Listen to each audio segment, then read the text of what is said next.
Hey, welcome to the series of antimicrobial drug side effects. Today we are going to see the anti-tubercular drug side effects. Anti-TB drugs we popularly know HRSNT, right? Frequently we are using isoniazid, pyrazinamide, ethambutol, rifampicin. So here comes the isoniazid. Isoniazid is having a humpty number of side effects. The basic theme is isoniazid blocks vitamin B6 activity. So the side effect depends on the B6. When we doesn't have vitamin B6, it probably results in anemia. So the first side effect is anemia. When you can see here anemia, then because it blocking the vitamin B6, you can have so many CNS side effects like change in memory.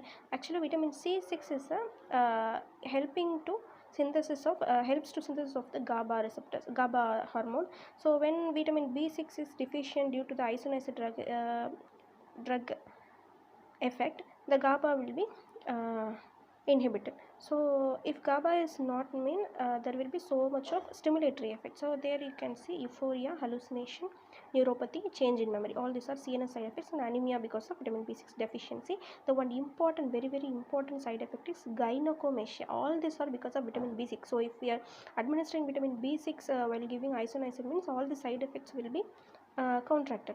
But this gynecomastia is not due to vitamin B6, so this is an irreversible side effect of isoniazid, right? Then there comes the toxicity. If the isoniazid is inducing toxicity, means the side effects would be with metabolic acidosis and seizures. So the drug of choice for the isoniazid induced seizures is pyridoxine 1 gram, right?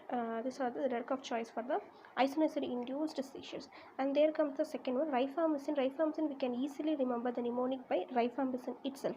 R for rash, which is non-petechial rash, and interstitial nephritis, not keratitis. I for interstitial nephritis. Then flu-like symptoms because of the intermittent dosing of the rifampicin. Then anemia for A, and M for makes urine or secretion reddish orange.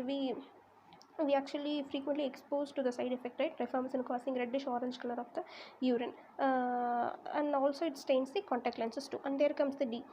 D for decreases platelet count, so causes thrombocytopenia and pulmonary syndrome, P, right? So rifampicin, P, pulmonary syndrome.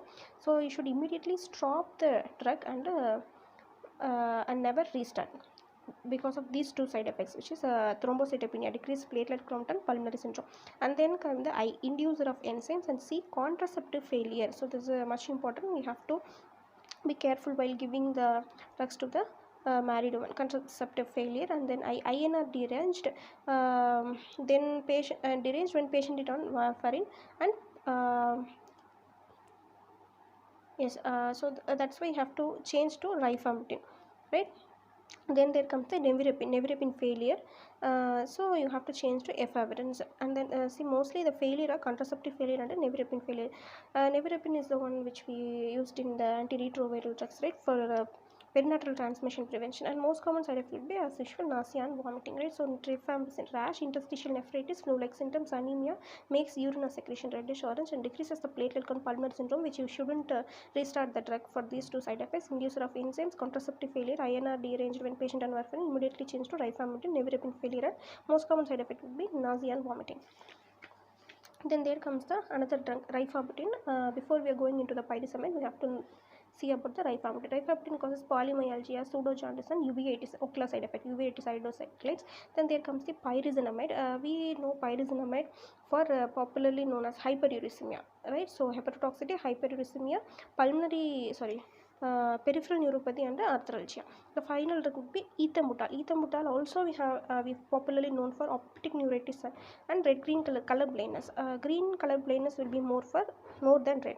Then hyperuricemia, and this is contraindicated in children. So these are about the HRST. Some additional few drugs on TB. The first one is ethionamide. Ethionamide is causing AST and ALT derangement and taste changes, dysphagia. Then hypothyroidism, impotence, blurred vision, diplopia, nausea and vomiting. All these are by ethionamide. And thiazidazone. Thiazidazone is contraindicated with ethionamide because it causes hemolytic anemia, bone marrow suppression, and Stevens-Johnson syndrome. There comes the para-aminosalicylic acid. It is contraindicated with rifampicin because it decreases the absorption of rifampicin. So para-aminosalicylic acid side effects are hypothyroidism, hypokalemia, and also hepatotoxicity. Then bedaquilins are contraindicated in pregnancy. You can see the symbol, right? So contraindicated in pregnancy and lactation. The main side effect would be QT prolongation, so it causes arrhythmia. The last three drugs causing The last 3 drugs are contraindicated in pregnancy. Sorry, 2 drugs. These are nitromedazoles, delamanid and protinamide. So delamanid contraindicated in pregnancy, as you can see the symbol, and QT prolongation like bedaquilin's arrhythmia, contraindicated in hypoalbuminemia too.